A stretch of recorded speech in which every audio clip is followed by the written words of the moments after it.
Hello my dear students, आज अपन देखेंगे कि हमारा जो फंक्शन का अगला पार्ट है यानी कि पार्ट 3 जो बात करें। इतना दिन अगर बात करें तो अपन क्या क्या पढ़ चुके हैं। क्लास 11th में अपन ने पार्ट 1 कवर कर रखे थे, उसमें फंक्शन का डेफिनेशन, फंक्शन के अलग अलग टाइप्स, उनके डोमेन्स, उनके रेंज, उनके ग्राफ्स, फिर अलग अलग तरीके से गंदे गंदे फंक्शंस की कैसे डोमेन रेंज अपन फाइंड कर सकते हैं। फिर अपन ने ये देखे थे इवन ऑड फंक्शन क्या होता है, फिर आइडेंटिकल फंक्शन क्या होता है। ये था हमारा फंक्शन पार्ट 1। जब हम 12 में आए, थोड़ा बड़े हो गए, तो हमने फंक्शन का जो अगला पढ़ा उसको कवर किए। क्या था आपका, मेनली आपका बोर्ड का फोकस वहीं पे होता है सिलेबस में, और जो जेई का भी काफी हद तक पूछा जाता है, आप देखे होंगे प्रीवियस ईयर में, तो वो था आपका क्या बोलते हैं भाई उसको, क्लासिफिकेशन, कंपोजिशन और इनवर्स फंक्शन। उसको अपन ने निपटा दी। उसके साथ साथ उसका जो शीट है उसको भी कंप्लीट हमने कवर कर लिए, यानी कि आपका वो हो जाता है क्या बोलते हैं भाई, एक्सरसाइज 1 से लेकर के 4 तक चारों एक्सरसाइज ही बहुत अच्छे से कवर कर लिए। और उसमें अगर कोई डाउट वगैरह अगर होता है तो उम्मीद करता हूं कि आप पूछेंगे। अगर आपका डाउट है, अगर नहीं पूछते तो कोई दिक्कत नहीं, ठीक है।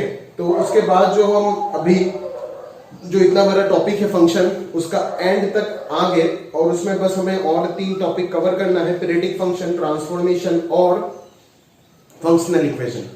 बट मैं पर्सनली ये फील करता हूं कि ये जो आखिरी का 3 टॉपिक है उसको वही सबसे इंपॉर्टेंट है अगर आप जेई के पॉइंट ऑफ व्यू से बात करो। समझ में आ रहा है ना, क्योंकि कैलकुलस में फंक्शन की क्वेश्चन डायरेक्टली इन टॉपिक से ना भी मिले तो भी कैलकुलस में आपको इन तीनों टॉपिक का यूज इतना ज्यादा कराया जाएगा जिसका कोई हद नहीं है। आप पूरा डिफरेंशियल कैलकुलस बिना इन 3 टॉपिक को कवर किए आईटीजी पॉइंट ऑफ व्यू से आप पढ़ ही नहीं सकते हो। समझ में आ रहा है? तो ये 3 टॉपिक के जितने भी लेक्चर्स आएंगे फंक्शन पार्ट 3, अगर आप आईटी का सपना देखते हैं तो ये तीनों चीज को आपको बहुत इन डेप्थ में कवर करना चाहिए। समझ में आ रहा है ना? क्लियर है? जितना आपको बताया जाएगा एटलीस्ट उतना तो आपको पढ़ना ही पड़ेगा। ऊपर से आप पूरा शीट लगाइए। इस शीट में फंक्शन पार्ट 3 का शीट में पहला दोनों एक्सरसाइज तो होते नहीं, एक्सरसाइज 3 और 4, यानी कि एक एक्सरसाइज आपके जे के होते हैं और दूसरा प्रीवियस ईयर के होते हैं, ठीक है ना। तो ये शीट आपको अभी तक तो मैंने दिया नहीं है, आपको कल तक आपको मिल जाएगा, ठीक है। और अभी अपन देख लेते हैं कि आज का जो इंपॉर्टेंट और बड़ा अच्छा चैप्टर है। मैं पर्सनली मेरा जो फील है इस चैप्टर के साथ, मैं आपको बोलूंगा कि यही सबसे इंपॉर्टेंट चीज है और बहुत मजेदार चीज है। अभी जो पार्ट 3 जो आने वाला है, ठीक है ना, तो शायद पार्ट 2 में आपको जितना मजा नहीं आया, पार्ट 3 में उससे भी कहीं गुना ज्यादा आए, उसका मेरा प्रयास हमेशा रहेगा। और देखते अभी कितना अच्छे से आपको समझा पाते या फिर नहीं समझा पाते, ठीक है। तो अपन स्टार्ट करते। अच्छा, स्टार्ट करने से पहले मैं एक आध चीज बता देता हूँ। उस दिन कल या परसों किस दिन अर्चिसवान फोन किया था और वो एक एक्सरसाइज 3 का क्वेश्चन पूछ रहा था, जो मैंने उस दिन आपको बोल के दिया था। किस दिन भाई, लास्ट लेक्चर में, लेक्चर 6 में बोल के दिया था भाई वो क्वेश्चन, ठीक है ना। वो वाला क्वेश्चन मैं एक बार बता देता हूँ आपको वापस।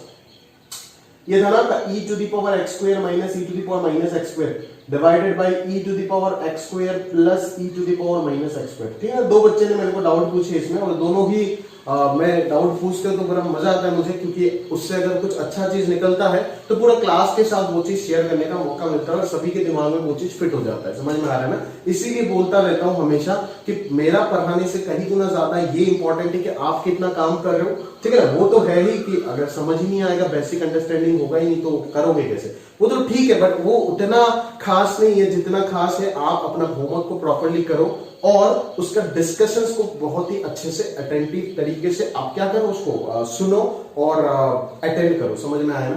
क्योंकि होमवर्क डिस्कशन जो है वही वो चीज है जो आपका वो छोटे छोटे गलतियों को क्लियर कराता है, ठीक है भाई। पढ़ा तो दूंगा, पढ़ तो लेगा कोई भी, समझ में आ रहा है, बट उसको अप्लाई कितना कौन कर पाएगा, वो सिर्फ और सिर्फ, मैं बार बार बोल रहा हूं, सिर्फ इस बात पे डिपेंड करता है कि आप कितना सोचे उस टॉपिक पे और आप कितना सवाल लगाए, ठीक है ना। ये जो लॉजिक है ना, अपन बोलते हैं इस बच्चे का लॉजिक जो है वो काफी स्ट्रांग है, फंडामेंटल्स काफी स्ट्रांग है। ये एक दिन में नहीं हो जाता है दोस्त। मैथमेटिक्स सब्जेक्ट में ना कोई लॉजिक नाम का पूरा तो लॉजिक ही है सब्जेक्ट, समझ में आ रहा है। बट ये जो अपन बोलते हैं ना कि लॉजिक बड़ा स्ट्रांग है, वो किस तरीके से होता है, वो अलग अलग तरीके से सवाल जितने करते हैं ना, वो उतना ही उसका conception toward this subject clear होता जाता है। समझ में आ रहा है? क्लियर है ना मेरी बात, है ना। सवाल क्लियर कराता है, सवाल डेवलपमेंट कराता है आपका कंसेप्ट का। समझ में आया? क्लियर है?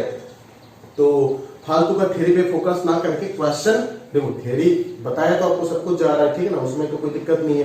बट मैं जो चीज बोल रहा हूं कि होमवर्क जितना अच्छे से, जो उस रैंक उसी का सबसे अच्छा आएगा जो होमवर्क जितना अच्छे से करेगा और उससे भी ज्यादा उसका डिस्कशन प्रॉपर्ली अगर करता है तो ठीक है। सिर्फ होमवर्क करके भी फायदा नहीं है ना, कि अगर आपका डाउट जो है वो अगर डाउट से रह जाता है पूरा साल तो क्या फायदा, समझ में आया ना, क्या फायदा कि वो तो आप मेरे बिना हेल्प का भी आप कर लेते, समझ में आया। अगर आपका डाउट से क्लियर नहीं कर पाया तो और क्या कोई जरूरत है ही नहीं पढ़ाने का। तो ये सवाल में डाउट पूछा, ये सवाल में क्या डाउट पूछा था भाई, पहले दिन तो सॉल्व ने पूछा था, उसने पूछा था भाई ये सर जो आपके पास फंक्शन है ये फंक्शन 1 1 होगा या मैनिपल होगा बताओ। मैंने बोला कि ये फंक्शन 1 1 होगा। क्यों 1 1 होगा? क्योंकि x की जगह पे अगर माइनस एक्स रख देगा तो ये क्या है, इवन फंक्शन है, ठीक है। अभी इस चीज का ग्राफ बनाना या फिर इस चीज का डिफरेंशिएशन करना शायद किसी को डर भी लग सकता है, fx1 = fx2 मान के करना तो घबराहट हो सकता है उसमें, ठीक है ना, उसमें कोई दिक्कत नहीं है, समझ में आ रहा है, सभी को ये चीज पता है सब, ठीक है। तो फंक्शन इस चीज का 1 1 मैनी 1 चेक करने के लिए सबसे आसान तरीका क्या है सर, बोले x की जगह पे माइनस एक्स रख दो, क्लियरली दिख रहा है कि फंक्शन में कोई चेंजेस नहीं आएगा, यानी कि फंक्शन क्या है, इवन फंक्शन है। f ऑफ माइनस एक्स का वैल्यू किसके इक्वल हो जाएगा, fx के इक्वल हो जाएगा ना, तो फंक्शन जो होगा आपका क्या हो जाएगा, इवन फंक्शन हो जाएगा, समझ में आ रहा है। और अगर इवन फंक्शन है तो y एक्सिस के अबाउट सिमेट्रिक तो होगा, और अगर वो y एक्सिस के अबाउट सिमेट्रिक हो जाता है तो फंक्शन क्या हो जाएगा, मैनी टू 1 फंक्शन हो जाएगा, समझ में आ रहा है, क्लियर है। For all x belongs to R this function is many to 1। इतना सा बात हमारा क्लियर है, ठीक है, इतना सा कहानी हमारा पूरा क्लियर है। अभी जो मेरे पास सेकंड डाउट आया वो कुछ इस प्रकार से आया डाउट कि मुझे यहाँ पे पूछा गया है कि सर ये फंक्शन ऑन टू है या फिर इन टू है बताओ। फॉर ऑल, क्योंकि आपका डोमेन कोडोमेन ये था सर, f(r) से लेकर के r था शायद, मुझे जहां तक याद है, तो डोमेन r था, वो तो दिख ही रहा है कि डोमेन r होगा, अनडिफाइंड होने का कोई कहानी है ही नहीं, बट रेंज जो है वो r आएगा या फिर नहीं आएगा, ठीक है। तो मैंने शायद आपको उस दिन बोल के दिया था कि ये देखो ये पॉजिटिव है, और ये इसको अगर मैं तरीके से लिखूं तो आप कुछ इस प्रकार से देखोगे, -1/x², समझ में आ रहा है ना, और नीचे वाला अगर देखोगे तो e⁻x² प्लस 1/e⁻x², ठीक है। तो मैंने बोला था कि ये चीज भी पॉजिटिव और ये चीज भी positive, because exponentials are always positive, the denominator तो हमेशा पॉजिटिव है, बट न्यूमरेटर मतलब दो पॉजिटिव क्वांटिटी का सम तो पॉजिटिव होगा ना भाई, न्यूमरेटर में डिफरेंस दिया हुआ है, तो दो पॉजिटिव क्वांटिटी का डिफरेंस हमेशा पॉजिटिव होगा ऐसा कोई जरूरी नहीं है, उसमें हमें कौन किससे बड़ा है वो देखना पड़ेगा, समझ में आ रहा है ना। तो डाउट बच्चे को यह आया कि पहला वाला क्वांटिटी जो सर आप बोल रहे हो कि पहला वाला क्वांटिटी दूसरे वाले से हमेशा बड़ा हो जाएगा, समझ में आया ना, इस प्रकार से डिफरेंस भी पॉजिटिव आएगा, तो positive by positive is positive, तो रेंज कभी भी रियल हो नहीं पाएगा, अगर रेंज रियल नहीं हो पाया तो रेंज कोडोमेन के इक्वल नहीं हो पाएगा, तो फंक्शन ऑन टू होगा, सॉरी इन टू हो जाएगा, समझ में आ रहा है ना। बट डाउट हमारा ये है सर कि आपने ये कैसे डायरेक्टली बोल दिया कि ये हमेशा इससे बड़ा होगा for all x belongs to R। अगर सर इसका वैल्यू फ्रैक्शन में आ जाता है, अगर इसका वैल्यू फ्रैक्शन में आ जाता है, मान लीजिए इसका वैल्यू हाफ आ जाता है, तो ये हाफ -2 नेगेटिव आ जाएगा ना सर, उस लिहाज से अगर देखे तो आंसर में नेगेटिव भी आ सकता है, मतलब पूरा रियल भी उसका रेंज होने का चांसेस बन सकता है, समझ में आ रहा है ना। बट अगर आप ध्यान से देखोगे ना, अगर आप इस फंक्शन को ध्यान से स्टडी करने का कोशिश करोगे, ठीक है, तो आपको कुछ कहानियां यहाँ पे नजर आएगा। इसीलिए उस चीज को मैंने फोन पे तो उसको बताया था कि देखो ये हो नहीं सकता है, ठीक है, तो मतलब ये फंक्शन जो होगा वो हमेशा इनटू फंक्शन ही होगा, क्योंकि इसका वैल्यू हमेशा इस चीज से ज्यादा होगा। अभी शायद उस वक्त मैं काम पे था, उसको प्रॉपर्ली उतना अच्छे से समझ में नहीं आया, लेकिन मेरे को याद, जहां तक मैं रखने की कोशिश करता हूँ याद रह जाता है। तो जो भी डाउट है वो मैं वीडियो में लास्ट क्लास का भी आप देखें, वीडियो में बताने का कोशिश करूंगा, ठीक है। तो जब भी आप लोग ये वीडियो देखोगे, जिसका भी ये डाउट है तो वो क्लियर हो जाएगा, खत्म बात, और जिनका नहीं है वो अराइज होगा पहले और फिर क्लियर होगा, है ना, उनका भी फायदा हो गया, समझ में आ रहा है ना, ठीक है। क्योंकि ये अगर मैं पूछूं तो डाउट तो आएगा, 10 बंदे में से मेरे को तो नहीं लगता है कि 10 में से कोई भी मेरे को जवाब दे पाएगा इस चीज का, समझ में आ रहा है, ठीक है। अगर दे दिए तो बहुत अच्छी बात है, अगर आप सोच के रखे तब तो बहुत ही अच्छी बात है, उसमें कोई दोहराई नहीं है सर, समझ में आ रहा है। अगर आप नहीं सोचे तो प्लीज सोचिए इस चीज में, ठीक है। उसका डाउट ये था कि आपने कैसे बोल दिया कि ये चीज हमेशा इससे बड़ा होगा, क्या ये चीज फ्रैक्शन नहीं हो सकता है सर, इस चीज में कमेंट करिए, ठीक है। तो ये मैंने इतना इन डिटेल में नहीं गया फ्रैक्शन के बारे में, क्यों मैंने नहीं गया, क्योंकि कैलकुलस आप पढ़ेंगे, फिर भी आपको मैं इंक्रीजिंग डिक्रीजिंग का आइडिया दे दिया, इसीलिए मैं दे देता हूँ, ठीक है ना। पूरा फंक्शन जो है वो क्लियर हो जाता है जैसे अपन पूरा कैलकुलस में डीप में घुसेंगे, कैलकुलस यानी कि डिफरेंशियल कैलकुलस, समझ में आ रहा है। तो fx मेरा e⁻x² है, समझ आता है, यहाँ से fx जो है वो मेरा क्या है, e⁻x², ठीक है। अभी अगर मैं इसके बारे में स्टडी करने का प्रयास करूं तो क्या देखोगे आप देखोगे कि ये नलायक तो भी एक इवन फंक्शन है, मतलब ये क्या होगा, ये y एक्सिस के इधर उधर सिमेट्रिक होगा, समझ में आ रहा है ना।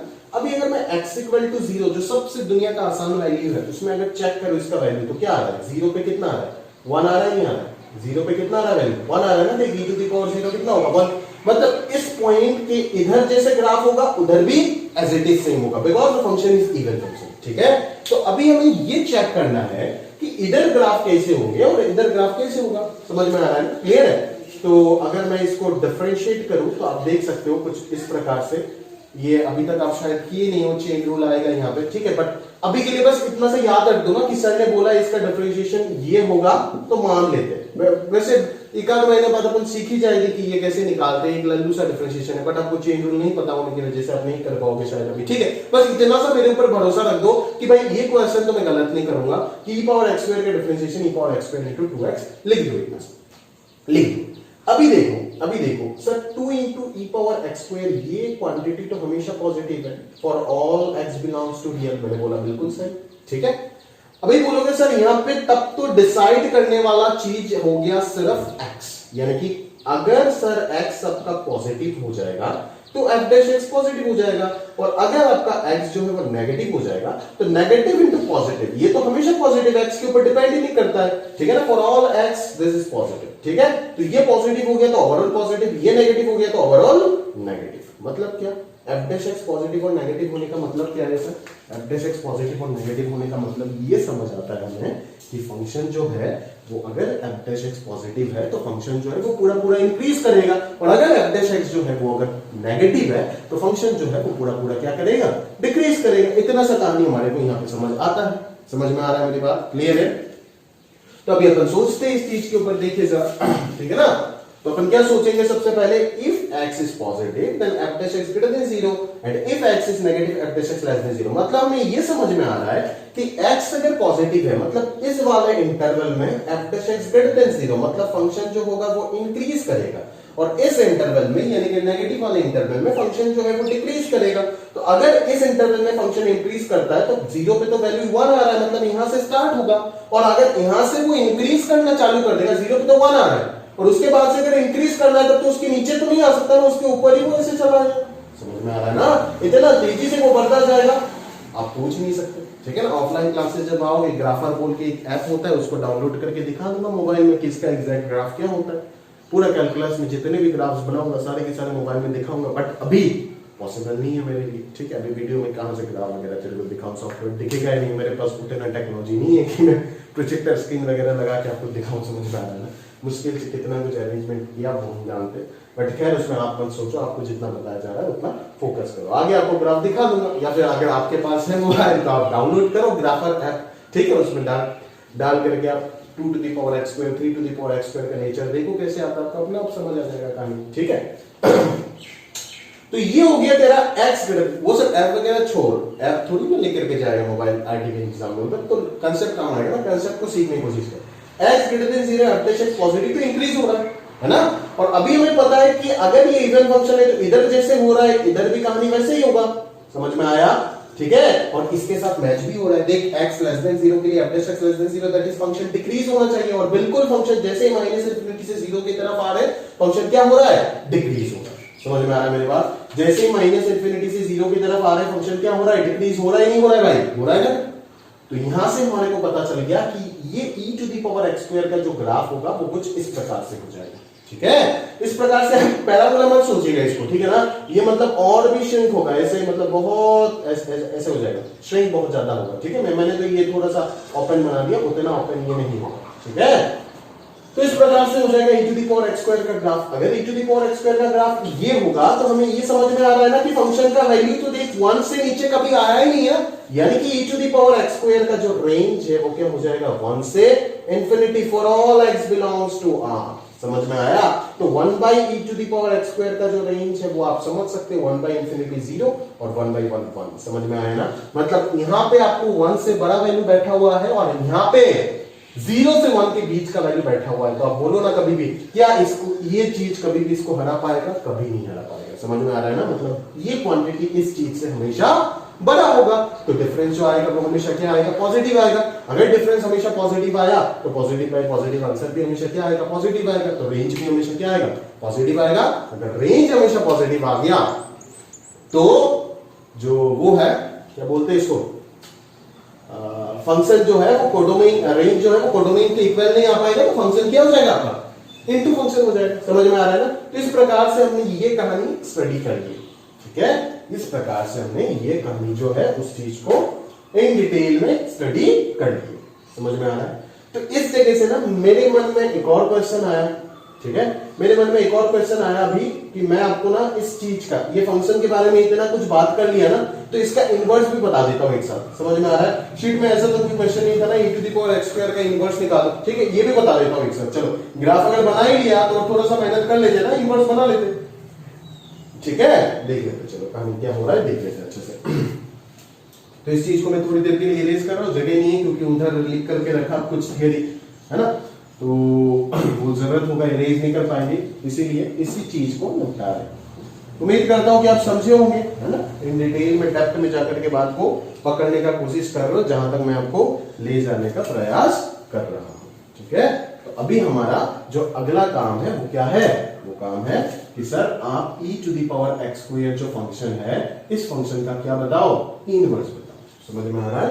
e⁻x² जो फंक्शन है, इस फंक्शन का क्या बताओ, इनवर्स बताओ। मैं बोलूंगा सर इनवर्स बताने के पहले डोमेन को डोमेन बता। डोमेन क्या हो जाएगा, डोमेन तो रियल हो जाएगा, कोई दिक्कत ही नहीं है। समझ में आ रहा है, क्लियर है। और कोडोमेन हमको नहीं पता, बट आप अच्छे से जानते हो कि ये फंक्शन पूरा पूरा रियल में इन्वर्टेबल हो ही नहीं सकता है, बिकॉज वो डिक्रीज होकर इंक्रीज हो रहा है। या तो आप इंटरवल क्या लगाओ, या तो आप इंटरवल क्या लगाओ, 0 से इंफिनिटी लगाओ, या तो आप -∞ से 0 लगाओ, बिकॉज आपको क्लियरली दिख रहा है या तो वो इधर इंक्रीज हो रहा है या तो वो इधर डिक्रीज हो रहा है। तो या तो पूरा पूरा डिक्रीजिंग वाला इंटरवल ले लो या तो पूरा पूरा इंक्रीजिंग वाला इंटरवल ले लो। उस चीज का समझ है। ऐसा मत करना कि -∞ से 1 तक ले लिए, तो भी नहीं होगा। या तो -∞ से 0 या तो 0 से इंफिनिटी, दो ही ऑप्शन है। अगर पूरा रियल लिए या फिर और कुछ भी लिए, इन दोनों को छोड़ के, तो फंक्शन क्या हो जाएगा, मैग्नीट्यूड, ठीक है। या तो -∞ से 0 ले सकते हो। समझ में आ रहा है। दोनों ही केस में जो कोडोमेन आएगा वो किसके इक्वल होना चाहिए सर, रेंज के इक्वल होना चाहिए। बिकॉज अगर इसका इनवर्स निकालने जा रहे हो तो फंक्शन को बाइसेक्टिव होना पड़ेगा, अदरवाइज तो इन्वर्टेबल होगा ही नहीं। समझ में आ रहा है ना, ठीक है। तो अगर फंक्शन को बाइसेक्टिव होना है तो रेंज जो होगा वो कोडोमेन के इक्वल होना पड़ेगा। मतलब दोनों ही केस में, दोनों ही इंटरवल के लिए देखना रेंज क्या आ रहा है, 1 से इंफिनिटी आ रहा है। अगर मैं इधर वाला हटा दूं तो भी तो 1 से इंफिनिटी, अगर इधर वाला हटा दूं तो भी 1 से इंफिनिटी, अगर पूरा ले लूं तो भी 1 से इंफिनिटी। यानी कि कोडोमेन की जगह पे, दोनों ही जगह पे अपन क्या डालेंगे, 1 से इंफिनिटी डालेंगे, so that the function becomes onto and hence invertible. समझ में आया ना। उसको इन्वर्स निकालने के लिए अपने को इन्वर्टेबल बनाना पड़ेगा, अदरवाइज कैसे इन्वर्स स्टडी करेंगे। समझ में आ रहा है ना, क्लियर है। तो यहाँ पे अपन क्या लिख सकते हैं, 1 से इंफिनिटी। यहाँ पे भी अपन क्या लिख सकते हैं, 1 से, ठीक है। तो अगर मैं ये लेकर के चलता हूं तो एफ इनवर्स क्या हो जाएगा, 1 से इंफिनिटी से लेकर के कहां तक हो जाएगा बेटा, 0 से इंफिनिटी तक, ठीक है। और अगर मैं ये लेकर के चलता हूं तो बोल क्या होगा, एफ इनवर्स कहां से कहां तक हो जाएगा, 1 से इंफिनिटी से कहां तक हो जाएगा, -∞ से 0 तक हो जाएगा। समझ आता है, क्लियर है। तो अपन सबसे पहले क्या बोलेंगे, यहाँ पे y मान लो, y = e⁻x²। सिमिलरली लॉग लोगे, ऑब्वियसली लॉग लोगे एक्सपोनेंट को खत्म करने के लिए, तो ये क्या आ जाएगा, log y to the base e। तो x का जो वैल्यू आएगा वो क्या आ जाएगा, ± of log y to the base e। and what is x? x is your f inverse of y, which is ± logarithm of y to the base e। therefore f inverse x जो आपके पास आ रहा है वो दो case आ रहा है, एक आ रहा है +√log x base e और दूसरा आ रहा है -√log x base e। समझता है मेरी बात, क्लियर है। अभी देख कितना मतलब अपने मन से एक क्वेश्चन बन जाता है, और आप खुद भी ऐसे, मतलब जब भी आप एक क्वेश्चन के अंदर सोचने बैठोगे ना तो हजारों क्वेश्चन आपको खुद से दिखने लगेगा। समझ में आ रहा है ना। इससे इन्वर्स में स्टडी कर लोगे तो और इन्वर्स को क्लियर हो जाएगा। समझ में आ रहा है ना। तो मौका मिला तो बात कर ही लेते हैं, हर वक्त ऐसे समय भगवान देता ही नहीं ना, ठीक है। तो देख लो, तो एफ इनवर्स एक्स। अभी आपको पता है कि inverse of a function is unique, ठीक है, अच्छे से पता है ये चीज यूनिक। तो सर अगर इस केस में मैं बात करूं तो इनवर्स कौन आएगा, ये आएगा या ये आएगा, और इस केस में बात करूं तो कौन आएगा, ये आएगा या फिर ये आएगा, वही आपका सवाल। तो मैं बोलूंगा इनवर्स का रेंज चेक करना। इनवर्स का रेंज क्या है? रेंज बोलना और कोडोमेन बोलना बराबर है, क्योंकि यहाँ पे सारे के सारे बाइजेक्टिव कहानी चल रहा है, समझ में आया ना? यहाँ पे रेंज जो है कोडोमेन भी वही है, तो कोडोमेन यूज ही ना करो, मेरा तरीका अगर सुनोगे तो अब रेंज ही बोला भाई, समझ में आया ना? तो रेंज देख लो भाई, 0 से इंफिनिटी है, ठीक है। अभी किस जगह पे 0 से इंफिनिटी तेरे को लग रहा है? डोमेन देख 1 से इंफिनिटी, समझ में आया? लॉग तो डिफाइन हो रहा है 1 से इंफिनिटी में, तो 1 लॉग 1 क्या होता है? 0, और लॉग इंफिनिटी इंफिनिटी, ठीक है। क्योंकि बेस क्या है? लॉग इंफिनिटी इंफिनिटी हमेशा नहीं होता है, जब बेस 1 से बड़ा होता है तभी ऐसे होता है। यहाँ पे बेस ई है, 1 से बड़ा है, इसीलिए मैंने बोल दिया इंफिनिटी। तो ये 0 से इंफिनिटी है, और अंडर रूट ऑफ 0 से इंफिनिटी क्या होगा? 0 से इंफिनिटी होगा, समझ में आया? और प्लस अगर है तो पूरा पूरा इंटरवल 0 से इंफिनिटी आएगा, और अगर माइनस है तो उसी पूरा इस चीज का वैल्यू, x का वैल्यू तो सेम है दोनों केस में, इस चीज का वैल्यू तो मुझे क्या दिख रहा है? 0 से इंफिनिटी दिख रहा है। बस ये प्लस इसको प्लस 0 से इंफिनिटी बना देगा, और ये माइनस इसको माइनस इंफिनिटी से 0 बना देगा। तो क्लियरली आपको पता चल रहा है कि रेंज ऑफ इनवर्स ये वाला सेटिस्फाई कर रहा है इस माइनस वाले को, और ये वाला सेटिस्फाई कर रहा है इस प्लस वाले को। समझ में आया? क्लियर है? क्लियर है कहानी यहां तक? समझ में आया ना? अभी मैं देखो एक और मजेदार चीज आपको दिखा देता हूं, और ये अगर मैं दिखा दिया आपको तो मेरे को पूरा संतुष्टि मिल जाएगा कि बहुत अंदर जाकर के मैंने आपके साथ बातचीत कर लिया, ठीक है। और कुछ बताने लायक है नहीं अभी, अगर होता तो बता देता, ठीक है। या फिर कैलकुलस पूरा पूरा बाकी है, जब आएगा तब आपको बहुत सारे कहानी एक साथ पता चलेगा, ठीक है। मेरा ये कहने का मतलब एक ही है कि जैसे मैं आपको सोचने के लिए मजबूर कर रहा हूं, वैसा आप अपने आप को सोचने के लिए मजबूर कीजिए, तभी जाकर के फायदा बहुत ज्यादा होगा, ठीक है। तो अभी अगर मैं आपको बोलूं कि भाई तेरे को root over of log x का ग्राफ बनाना है, ठीक है, तो root over of log x देख करके तू घबरा जाएगा, भाई लॉग एक्स थोड़ा बहुत याद रखने में तकलीफ हो जाता है, इसलिए तो root over of log x दे दिया, ये कहां से कैसे मिलता है, समझ में आ रहा है ना?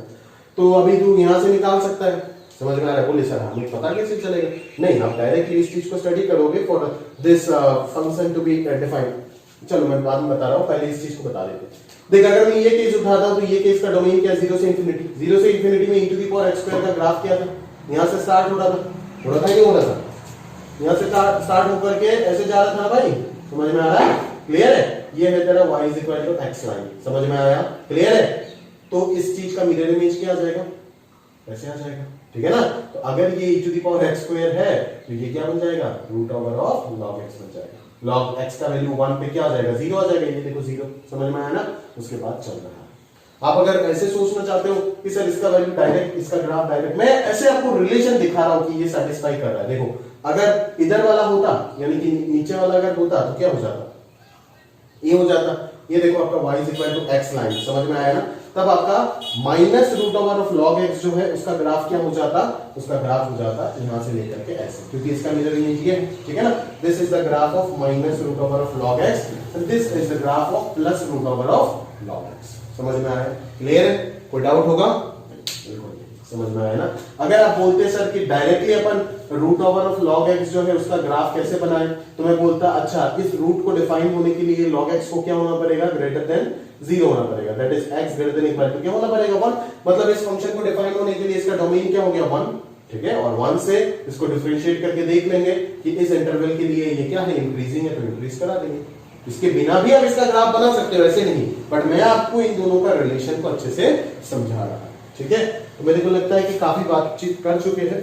उस एक सवाल से, एक छोटा सा डाउट से मैं जितना भी चीज आपको डिस्कस कर सकता था शायद मैंने कर दिया। और अभी जब समय आएगा, अगर वापस ऐसा कुछ आया तो आप पूछते रहिए ना, मैं तो बार बार बोल रहा हूं, जितना डाउट पूछेंगे उतना नया चीज मैं आपको बताता जाऊंगा, ठीक है। समझ में आ रहा है ना? क्योंकि मैं भी एक इंसान हूं यार, मैं जब पढ़ाने आता हूं तो कुछ जितना मैक्सिमम बता सकता हूं उतना ही दिमाग में लेकर के आता हूं। उसके बाद सीखने का कभी भी कमी नहीं होता है, वो कंटिन्यूअस आपको डिस्कस करते जाना होगा मेरे साथ, तभी जाकर के वो नए नए सुंदर सुंदर चीजें निकल करके आएंगे, और मैं आपको उतना ही अच्छे से सभी बच्चों के साथ वो चीज शेयर करता जाऊंगा। वो डिपेंड करता है आपके ऊपर, आप लेना चाहते हो तो लो, अदरवाइज नहीं लेना चाहते हो तो जो भी लेना चाहेगा, लेकिन एक तो क्लास में होगा ना ऐसा, जो लेना चाहेगा तो उसी के लिए मैं पढ़ाऊंगा, कोई दिक्कत हो, ठीक है। क्लास में एक बच्चा रहे तो भी सर उतना ही एनर्जी से पढ़ाते हैं, और क्लास में अगर 100 बच्चा रहेगा तो भी उतना ही एनर्जी के साथ पढ़ाऊंगा, समझ में आ रहा है ना? ठीक है। वो डिपेंड करता है, जो एक बच्चा बैठा हुआ है वो पढ़ने वाला हो, वो पढ़ना चाहता है मुझसे, ठीक है। अगर वो जो एक बच्चा बैठा हुआ है वो अगर पढ़ना नहीं चाहता है मुझसे, तो हमारे को मोटिवेशन कहां से मिलेगा? क्लास में मेरा रूल वही है, क्लास में अगर एटलीस्ट एक एलिमेंट एग्जिस्ट कर रहा है जो मुझसे पढ़ना चाहता है, जितना मैं उसको सिखाना चाहता हूँ, तो मेरे को मोटिवेशन पूरा मिल जाता है। बाकी पूरा क्लास खाली रहे, मेरे को कोई दिक्कत भी नहीं आता है, समझ में आ रहा है? ठीक है, तो समझ सकते हैं आप इस चीज को, और वही होना चाहिए एग्जैक्टली हर किसी टीचर के लिए, वही होना चाहिए। ऐसा नहीं कि क्लास बढ़ा रहेगा तो भी पढ़ाए, ये तो पॉसिबल नहीं है सर। तो ये कहानी आप अच्छे से समझ गए होंगे, जितना बातचीत कर सकता था कर दिया। ठीक है, अभी आगे आप भी अपने आप के साथ और भी बहुत सारे कहानी के बारे में बातचीत कीजिए तो आपको पता चलेगा। ठीक है, रीड करते भाई, अगर नोट वोट करके रखना है कहीं छोटे मोटे जगह पे तो कर दीजिएगा। ठीक है, क्योंकि शीट में जितना भी थ्योरी लिखा होता है वो स्टैंडर्ड थ्योरी होते हैं। ठीक है, उसके बाहर जितने जुगाड़ होते हैं जो सर यूज करते हैं, ठीक है, वो सर आपको सिखा के भी देते हैं, समझ में आ रहा है? ठीक है, तो वो सारे कहानी कभी भी मैं शीट में लिख के नहीं दे सकता, वो दिमाग में फिट है, जब पढ़ाऊंगा तब अपना आप निकलते जाएगा। ठीक है, और मैं बार बार एक चीज बोल रहा हूँ कि आपको बहुत जगह पे बहुत चीज लगता तो नहीं है कुछ मिलेगा, बट अभी इस चैप्टर में, फंक्शन वाले चैप्टर में कुछ अनाप शनाप आप यूट्यूब में वीडियो वगैरह देख रहे हो तो कहीं पे कुछ उल्टा सीधा ग्राम वगैरह आपको मिल जाएगा। बट खैर मैं बार बार बोल रहा हूँ कि मेरा कहानी खत्म नहीं हुआ है, मैं कुछ ऐसे गंदे गंदे ग्राफ जो है उसके लिए मैं अलग चैप्टर ही बना दिया, ग्राफ वाला चैप्टर जो एप्लीकेशन ऑफ डेरिवेटिव यानी कि डिफरेंशियल कैलकुलस का लास्ट में बना दे। ठीक है, तो ये ग्राफ जो है वो अकेला एक दिन में सीखने का काम नहीं है, उसके लिए धीरे धीरे करके आपको लिमिट आना चाहिए, कंटिन्यूटी डिफरेंशिएबिलिटी आना चाहिए बेहतर तरीके से, समझ में आ रहा है आपको? एप्लीकेशन ऑफ डेरिवेटिव का पूरा कंसेप्ट होना चाहिए, तब जाकर के आप डेवलप करेंगे पूरा differential calculus including function, inverse trigonometric function. ठीक है, हम उस चीज को डेवलप करते हैं। ठीक है, एक दिन में बोलोगे सर सिखा दो फंक्शन, भाई मैं तो नहीं कर सकता, तो कोई भी नहीं कर पाएगा अगर वो ईमानदारी से पढ़ाना चाहते हैं। ठीक, तो अभी अपन ने पुराना थोड़ा बहुत बातचीत किया और अभी वो समय आ गया कि अपन अपना अगला जो चैप्टर है यानी कि फंक्शन पार्ट 3 उसके ओर बढ़े, और वो है हमारा फंक्शन पार्ट 3 का जो पहला पार्ट है वो क्या है? Periodic function. ठीक है, क्या है? Periodic function. ठीक है, तो पीरियडिक फंक्शन आप एक चीज बेसिक एक चीज जानते हो कि पीरियडिसिटी का मतलब क्या है। जैसे क्लास 11th में आप वो फिजिक्स वगैरह में पढ़ते थे ना पीरियडिक मोशन, ठीक है, तो वो किसी ना किसी टाइम इंटरवल बाद एक चीज को रिपीट कराना, उसी को अपन क्या बोलते हैं? पीरियडिक फंक्शन पीरियडिक मोशन बोलते हैं। ठीक है, तो अगर मैं इधर अगर पीरियडिक फंक्शन की बात करूं तो वो भी वही कहानी बोलेगा कि भाई एक सर्टेन टाइम इंटरवल बाद यानी कि एक सर्टेन इनपुट के बाद मेरे को अगर रिपीट करने दिए तो मैं पीरियडिसिटी नेचर शो कर सकता हूं, यानी कि repetition after certain time interval, उसी को अपन क्या बोलते हैं? पीरियडिसिटी बोलते हैं। ठीक है, तो पीरियडिक फंक्शन भी वही कहलाएगा जो पीरियडिक मोशन बोलता है, यानी कि एक certain length interval of input के बाद अगर ग्राफ जो है वो अपने आप को रिपीट कर रहा है तो उस चीज को अपन क्या बोलेंगे? पीरियडिक फंक्शन बोलेंगे। ठीक है, तो अभी आप ध्यान से सुनो मेरी बात। सबसे पहले अगर मैं बोलूं जैसे सुन लो मेरी बात, अगर मैं बोलूं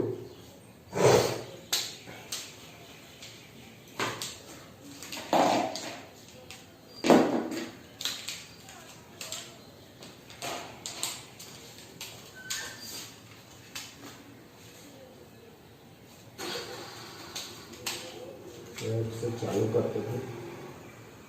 ठीक है, अगर मैं बोलूं कि f of x plus t का वैल्यू किसके इक्वल है? fx के इक्वल है। अगर मैं बोलूं f of x plus t का वैल्यू किसके इक्वल है भाई?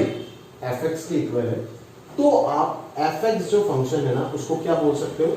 एक पीरियडिक फंक्शन बोल सकते हो। fx जो फंक्शन होगा उस चीज को आप क्या बोल सकते हो? एक पीरियडिक फंक्शन बोल सकते हो, जहां पे t जो होगा वो उसका पीरियड कहलाएगा। ठीक है, जहां पे t जो होगा वो उसका पीरियड कहलाएगा। समझ में आ रहा है? तो देखो इस कहानी को समझते समझते हमें समय लगेगा थोड़ा बहुत। ठीक है, लेक्चर पूरा देखने के बाद आपको अंत तक पूरा कहानी मतलब पता चल जाएगा कि भाई पीरियडिक फंक्शन होता क्या है, कैसे अपन उसका पीरियड निकालते हैं। बेसिकली इस टॉपिक में हम कर देंगे अलग अलग फंक्शन का पीरियड को कैलकुलेट करते हैं। ठीक है, अभी पीरियड का मतलब अगर मैं बात करूं कि सर जैसे साइन एक्स की अगर आप बात करते हो तो साइन एक्स जो है उसका अगर मुझे ग्राफ को अगर मैं ध्यान से देखूं तो ये साइन एक्स जो नलायक है वो क्या करता है? 2 पाई इंटरवल बाद अपने आप को रिपीट कर रहा है।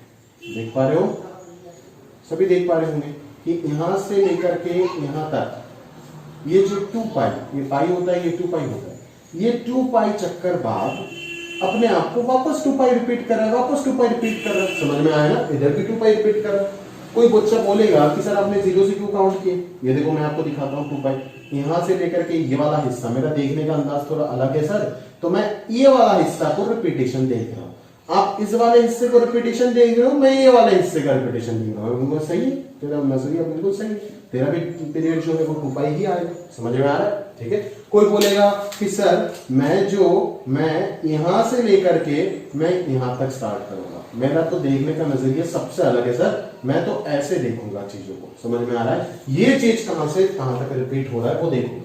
तो सारे केस में आप कितने भी टुकड़े बनाते जाओ, आप देखोगे कि लीस्ट लेंथ जो है, सबसे छोटा लेंथ जो है, जिस चीज के बाद ग्राफ अपने आप को रिपीट करा रहा है वो क्या है, 2 पाई। ऐसा नहीं कि और पॉसिबल नहीं, देख सकता है ना।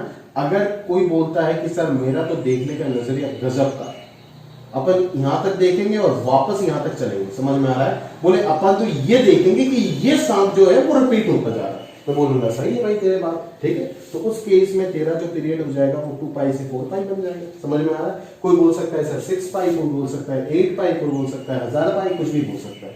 समझ में आया ना, आर्गुमेंट में अगर उत्तर आए सभी तो कुछ भी बोल सकता है, ठीक है। तो क्या सर सारे के सारे आंसर्स जो निकल रहे हैं वो सारे के सारे ये sin x के पीरियड कहलाएंगे? जी बिल्कुल, समझ में आया। बट एक टर्म डिफाइंड होता है फंडामेंटल पीरियड के नाम से, समझ में आ रहा है ना। फंडामेंटल पीरियड यानी कि वो छोटा से छोटा इंटरवल जिस चीज के बाद ग्राफ अपने आप को रिपीट कर ही रहा है। यहां पे मैं पाई को नहीं बोल सकता फंडामेंटल पीरियड। अब देखिए जरा, पाई होगा क्या, पाई के बाद तो ग्राफ अपने आप को रिपीट कर ही नहीं रहा है। जो least fundamental period of sin x है वो क्या है, 2 पाई।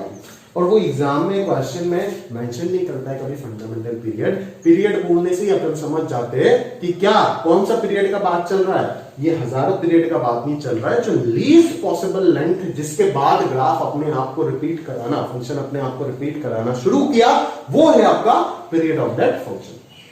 अगर आप इस कहानी से देखने का कोशिश करोगे तो भी आप देख सकते हो कि sir sine of x plus t बोले थे ना आपने, तो t प्लस पाई अगर लिखता हूं तब तो ये सर माइनस साइन x आ जाएगा। भाई ये एसटीसी रूल अगर नहीं पता तो मैं कुछ नहीं कर सकता। उसके बाद अगर मैं पाई की जगह पे 2 पाई रखूं सर, तब तो साइन x आ गया, यानी कि f of x plus T बराबर f ऑफ x आ गया। तो t जो हो जाएगा वो क्या हो जाएगा, पीरियड कहलाएगा फंक्शन का, और ये फंक्शन भी क्या हो जाएगा, पीरियडिक हो जाएगा। समझ में आ रहा है ना। तो ये जो sin x फंक्शन में दिख रहा है, इस फंक्शन का जो पीरियड है, लीस्ट फंडामेंटल पीरियड, वो कितना नजर आया, 2 पाई। उसके बाद आप 3 पाई देखो तो काम नहीं चलेगा। क्यों, क्योंकि 3 पाई में कहां तक चल रहा है, यहां तक काम नहीं चल रहा है ना। ये हिस्सा क्या रिपीट हो रहा है, बिल्कुल नहीं। समझ में आ रहा है ना, क्या ये हिस्सा रिपीट हो रहा है, बिल्कुल नहीं हो रहा है। ये हिस्सा कहां रिपीट हो रहा है, ये हिस्सा अगर रिपीट होता तब तो ऐसे स्टार्ट होता ना अगला, बट ये तो नीचे से स्टार्ट हो रहा है, थोड़ी ना ये हिस्सा रिपीट हो रहा है। इसके साथ अगर इसको जोड़ोगे तब आपको पता चलेगा नहीं, ये पूरा लेंथ आगे जाकर के रिपीट हो रहा है। तो रिपीटेशन का चक्कर है, रिपीटेशन देखना आता है तो काम हो जाएगा। समझ में आ रहा है। तो इसी प्रकार से मैं अगला पीरियड जो बोलूंगा वो 3 पाई नहीं बोल सकता, 4 पाई बोलूंगा डेफिनेटली। और आप समझ भी सकते हो कि इस चीज को वायलेट नहीं कर सकते हम, है ना।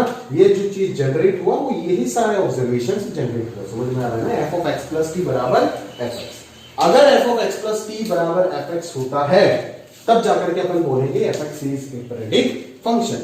और जो least possible value of period होगा उस चीज को हम बोलेंगे फंडामेंटल पीरियड। ठीक है। यहाँ पे टी जो है क्या हो सकता है, टी का कुछ वैल्यू वगैरह बताओ सर। टी कॉम्प्लेक्स नंबर हो सकता है क्या, नहीं। टी एक रियल नंबर है, कॉम्प्लेक्स फंक्शंस हम नहीं पढ़ रहे, कॉम्प्लेक्स पूरा दुनिया ही अलग है। तो आगे जाकर के अगर पढ़ोगे, अगर आपका सौभाग्य है कि आप मैथ्स लेकर के पढ़ो, टी एक रियल नंबर है, समझ आता है। टी यहाँ पे क्या है, एक रियल नंबर है। उसके बाद अगर मैं बात करूं तो टी एक रियल नंबर है, तो टी का जो लीस्ट पीरियड होगा, वही लीस्ट पॉजिटिव वैल्यू जो होगा उसी को अपन क्या बोलेंगे, पीरियड बोलेंगे। समझ में आ रहा है ना। टी का जो लीस्ट पॉसिबल वैल्यू होगा, है ना, पॉजिटिव वैल्यू होगा, उसी चीज को अपन क्या बोलेंगे, fundamental period of that function बोलेंगे। समझ में आ रहा है, क्लियर है कहानी, है ना। अभी अगर मैं बात करूं कि सर आपने ये तो समझा दिए कि पीरियड पीरियडिक फंक्शंस होते कैसे हैं, यानी कि वो अपने आप को एक सर्टेन इंटरवल बाद रिपीट करता रहता है। जरूरी नहीं है कि सिर्फ जो छोटा इंटरवल मैं बोल रहा हूं उसके बाद ही रिपीट कर रहा है, ठीक है। उससे बड़ा इंटरवल जैसे 2 पाई जो यहां पे आया वो क्या आया, लीस्ट पीरियड आया, फंडामेंटल पीरियड। बट 4 पाई बाद भी ये रिपीट हो रहा है, 6 पाई बाद भी रिपीट हो रहा है, 8 पाई बाद भी रिपीट हो रहा है, ठीक है ना। तो वो सारे के सारे पीरियड ऑफ साइन एक्स कहलाएंगे। बट अगर एग्जाम में पीरियड लिख के दिया तो हम समझेंगे कि कौन सा पीरियड का बात चल रहा है, फंडामेंटल पीरियड, दैट इज 2 पाई का बात चल रहा है। वो लीस्ट इंटरवल जिसके बाद साइन एक्स पहला बार रिपीट किया वो कौन है, 2 पाई, ठीक है। तो ये जो t का जो स्मॉलेस्ट पॉजिटिव वैल्यू होगा वही क्या होगा आपका पीरियड ऑफ दैट फंक्शन होगा, ठीक है। तो इस प्रकार से ये जो आपने कहानी देखी ना x प्लस 2 पाई x प्लस 4 पाई, तो इस तरीके से मैं sin x को भी इस डेफिनेशन को भी रीडिफाइन कर सकता हूं कि इसको is equal to f of x plus 2t बोल सकता हूं, f of x plus 3t बोल सकता हूं, equal to f of x plus 4t बोल सकता हूं। समझ में आ रहा है, and so on, equal to and so on चलता जाएगा। समझ में आ रहा है ना। तो इस तरीके से आप बोल सकते हो, शेप में डेफिनेशन वगैरह लिखा हुआ है, अच्छे से आप देखोगे, ठीक है। उसके बाद आप एक और चीज पे ध्यान रख सकते हो सर कि अगर x प्लस टी के जगह पे x माइनस टी लिख देता है तो भी फंक्शन क्या होगा, क्या होगा, फंक्शन रेडिक होगा। समझ में आ रहा है। अगर x प्लस टी के जगह पे x माइनस टी लिखा जाता है तो भी आपका जो फंक्शन होगा वो क्या हो जाएगा, रेडिक फंक्शन कहलाएगा। समझ में आ रहा है, क्लियर। तो इतना सा फंडा जो है वो आपका अच्छे से क्लियर होना चाहिए मेरे लिहाज से, ठीक है। अगर इतना बेसिक बात अगर पीरियडिक फंक्शन के बारे में आप जानते हो तो आगे का कहानी आप खुद से कर सकते हो, ठीक है। तो अभी हम इन डिटेल में अलग अलग फंक्शन की पीरियड क्या होगा, आप कैसे निकालेंगे, बहुत सारे पॉइंट्स लिखा हुआ है, देख सकते हो। डिफरेंट फंक्शन के पीरियड जो है वो कैसे निकालेंगे, है ना, वो सारे कहानी में हम इन डिटेल में बातचीत करेंगे, ठीक है। तो उससे पहले आप एक बार जितना भी बेसिक फंक्शन आपको पढ़ाया गया था वो सारे जो पॉइंट्स है उन सबको आप एक बार रिकॉल कर लो। बेसिक फंक्शन क्या, कौन सा पीरियडिक होगा, कौन सा पीरियडिक नहीं होगा, ठीक है। क्लास 11 में मैंने बस आपको ट्रिग्नोमेट्रिक फंक्शन जब पढ़ाया था तब मैंने आपको बता करके दिया था, देखो जरा ये सारे फंक्शन रिपीट हो रहे हैं तो पीरियडिक होगा, तो उनका पीरियड आप याद रख लीजिएगा। और 11th बोर्ड एग्जाम, बट वो तो हुआ ही नहीं, तो उसके लिए कोई दिक्कत नहीं है। अभी तो हम इन डिटेल में सारे कहानी को पढ़ने वाले हैं, ठीक है। तो ये हो गया आपका पीरियडिक फंक्शन का बेसिक डेफिनेशन, ठीक है। बस एक चीज ध्यान रखिएगा, ये x plus T, x plus 2t, x plus 3t, x plus 4t हो, x माइनस टी हो, ये सारे के सारे फंक्शन के डोमेन में होनी चाहिए। समझ में आ रहा है ना। ऐसा नहीं कि डोमेन के बाहर का इनपुट आप फंक्शन में पुट करो, ऐसा बुद्धबट का काम तो आप नहीं करो, ठीक है। उल्लू की तरह काम नहीं करते।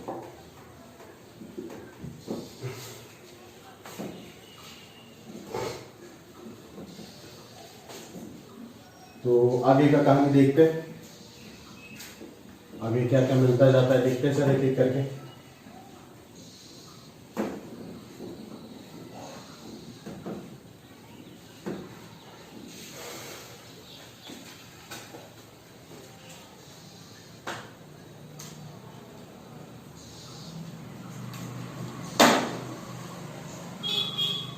देखो यहां पे मैंने कुछ इंपॉर्टेंट पॉइंट्स लिखा, जितना जगह हुआ लिख दिया पहले, फिर एक पॉज लेकर के वापस इरेज करके लिख देंगे। 9 पॉइंट्स हो गया और उधर है तो 10-12 था शायद, ठीक है ना, और 2-3 जगह नहीं हुआ, वो करेंगे अभी करेंगे, ठीक है। तो पहले इन सारे कहानी को अच्छे से समझ आ रहा है, ठीक है, इन सारे कहानी को अच्छे से समझ आ रहा है।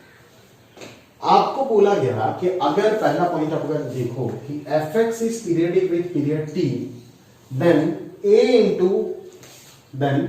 a into f of x plus minus b plus minus c, ये सारे के सारे a जहां पे नॉन जीरो होगा, अगर a जीरो हो गया तो फंक्शन ही गायब हो जाएगा ना, ठीक है। और a b c सबके सब रियल है, ठीक है। तो ये कंडीशन ध्यान में रहे, ये भी पीरियडिक होगा विद पीरियड t। यानी कि इसका मतलब ये है कि ये जो चीज है ना, वो नेक्स्ट टॉपिक जो आएगा ग्राफिकल ट्रांसफॉर्मेशन, उसमें आपका और भी क्लियर हो जाएगा। बट मैं थोड़ा बहुत समझाने का कोशिश करता हूँ। कहना मतलब है कि x जो है आपका इनपुट, उसमें अगर आप कुछ ऐड करोगे, सब्ट्रैक्ट करोगे, या फिर आउटपुट के साथ कुछ मल्टीप्लाई करोगे, आउटपुट के साथ कुछ ऐड करोगे, ठीक है, तो फंक्शन का पीरियड में कुछ इधर उधर का बात नहीं आएगा। समझ में आ रहा है ना। क्यों, मैं आपको बताता हूँ। क्योंकि x प्लस 2, मान लो साइन x से यहाँ पे हमारे पास क्या आ गया, sine of x plus pi आ गया। ठीक, ये इक्वल नहीं है, मतलब यहां से ये मैंने शिफ्ट किया। ठीक, तो x प्लस पाई होने के लिए साइन एक्स जो होगा उसमें पहले 0 पे जो वैल्यू आ रहा था अभी वो साइन पाई पे वैल्यू आएगा। ठीक है, तो वो पाई लेंथ इधर उधर शिफ्ट होगा। समझ में आ रहा है ना? क्लियर है? वो पाई लेंथ का इधर उधर क्या होगा? शिफ्ट होगा। समझ में आ रहा है? बट शेप तो उसका वही रहेगा ना। जब तक ग्राफ का शेप में चेंज नहीं आएगा तब तक क्या पीरियड में चेंज आ सकता है? बिल्कुल नहीं, बिल्कुल नहीं। बताता हूं, देखो साइन एक्स, पहले x इक्वल टू 0 पे वैल्यू चेक करो कितना था, अभी 0 ही आएगा। पहले पाई बाई 2 पे क्या आता था? पहले पाई बाई 2 पे क्या आता था? सोचो ना भाई, पहले पाई बाई 2 में क्या आता था? 1 आता था ना साइन पाई बाई 2। अभी ये पाई बाई 2 प्लस पाई कितना हो गया? 3 पाई बाई 2 हो गया। तो पाई बाई 2 में क्या हो जाएगा? -1 हो जाएगा। मतलब पहले जो ग्राफ ऐसे बन रहा था ऊपर से, अभी वो नीचे से बन रहा है, ऐसे कहानी बनेगा, बट कहानी तो वही रहेगा ना साइन एक्स का। समझ में आया? इसीलिए उसका पीरियड में कोई चेंज नहीं आएगा। अगर मैं इस पूरा फंक्शन के साथ 2 को मल्टीप्लाई कर दूं तो ये जो पहले आउटपुट 2 1 हो रहा था साइन, ये जो -1 हुआ और ये जो 1 हुआ, वो रेंज जो वो चेंज होकर के क्या हो जाएगा? -2 से 2 हो जाएगा।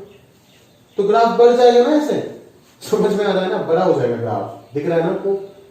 समझ में आया? क्लियर है? क्लियर है ना?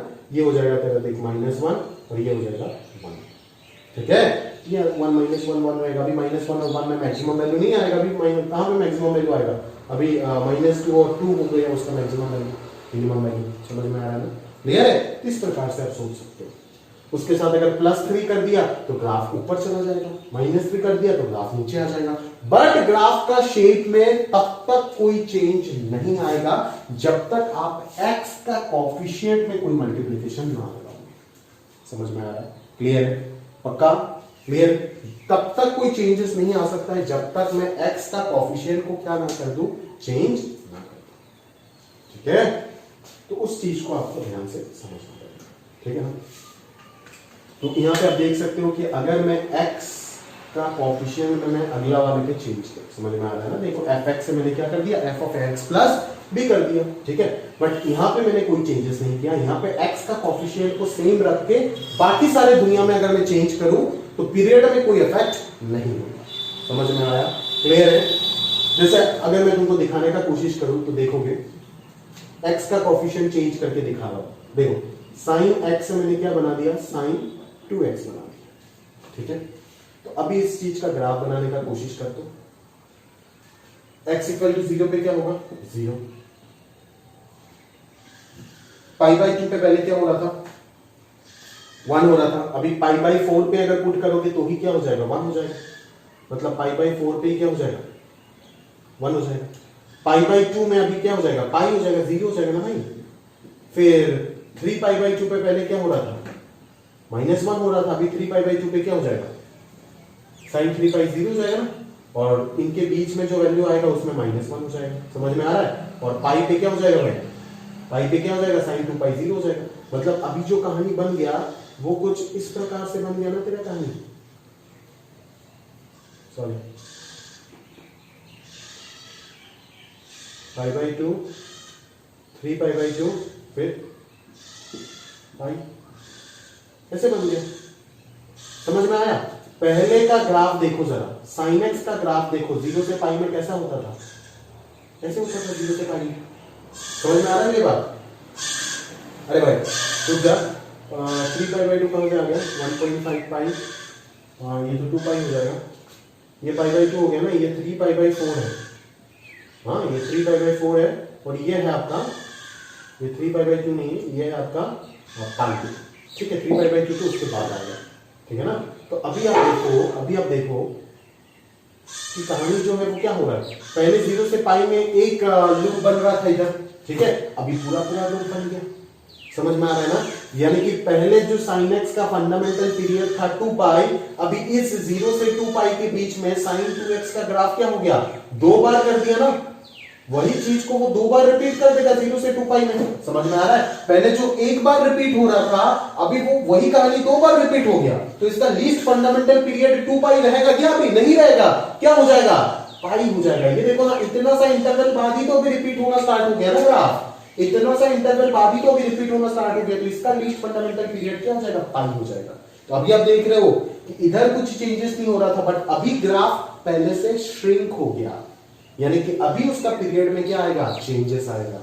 समझ में आ रहा है? तो याद रखना, एक फंक्शन का इनपुट या आउटपुट में चेंज अगर मैं करूं तो किस जगह पे करने से पीरियड में इफेक्ट होता है, सिर्फ x का कोफिशिएंट चेंज करने से। इनपुट में जो x बैठा हुआ है उसका कोफिशिएंट चेंज करने से पीरियड चेंज होगा। समझ में आ रहा है? क्लियर है? बाकी कहीं पे भी कुछ नहीं होगा।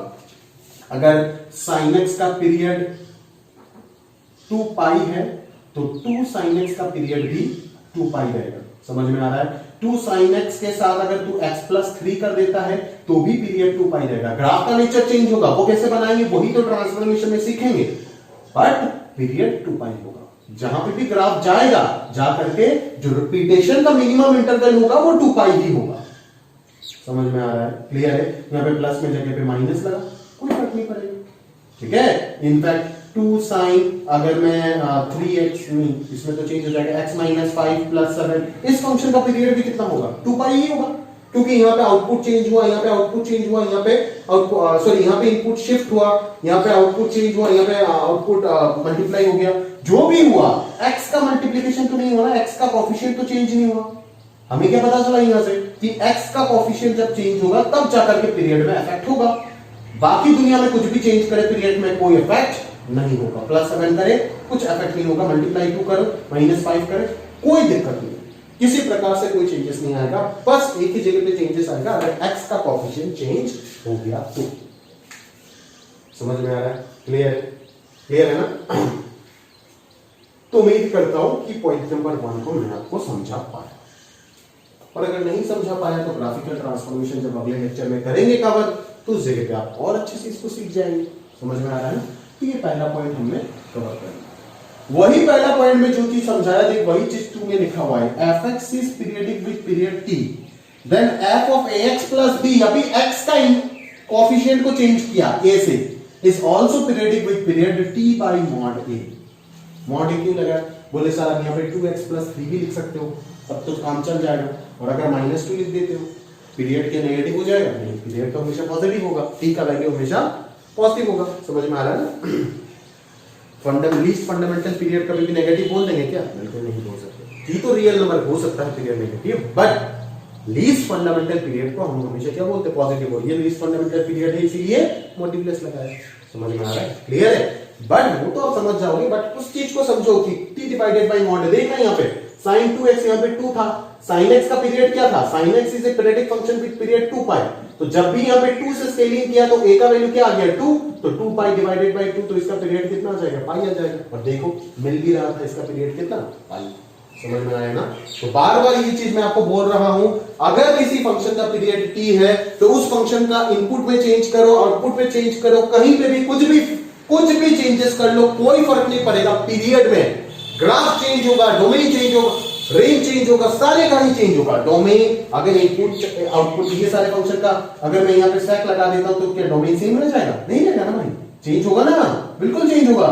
डोमेन चेंज होगा, रेंज चेंज होगा, ग्राफ चेंज होगा, सब कुछ चेंज होगा, बट पीरियड चेंज नहीं होगा तब तक जब तक x का कोफिशिएंट चेंज ना करे, तब तक जब तक x का कोफिशिएंट चेंज ना करे। समझ में आ रहा है? क्लियर है? उम्मीद करता हूं कि बहुत अच्छे से आपने पॉइंट 2 को भी समझे होंगे। अगर नहीं समझते फोन कीजिए, मैं साथों साथ समझाते आपको, जितना देर बात करना है कोई दिक्कत नहीं, बात करके समझाते। क्लियर है मेरी बात? ठीक है? उम्मीद करता हूं यहां तक कहानी आपने पकड़े होंगे बहुत अच्छे से। आगे देखिए,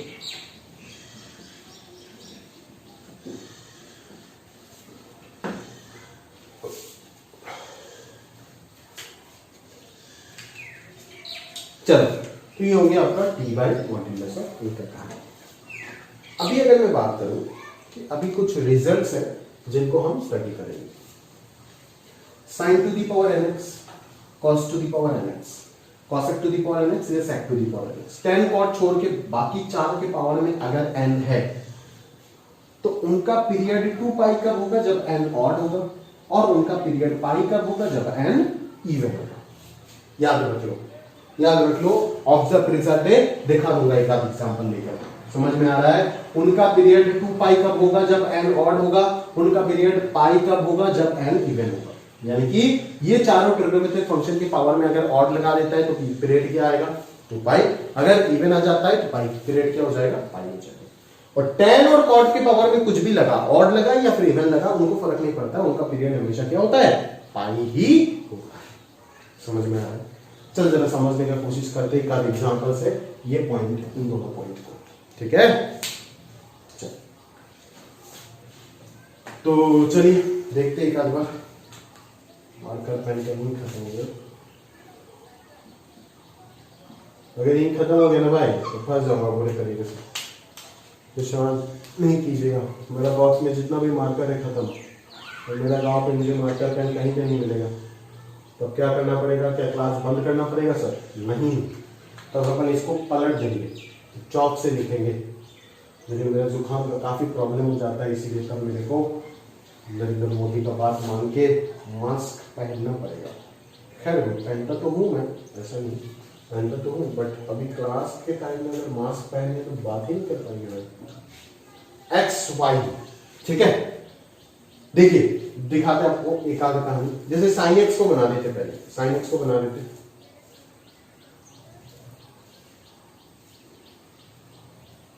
कितना सुंदर से बनाए देख साइन एक्स। ये हो गया ना,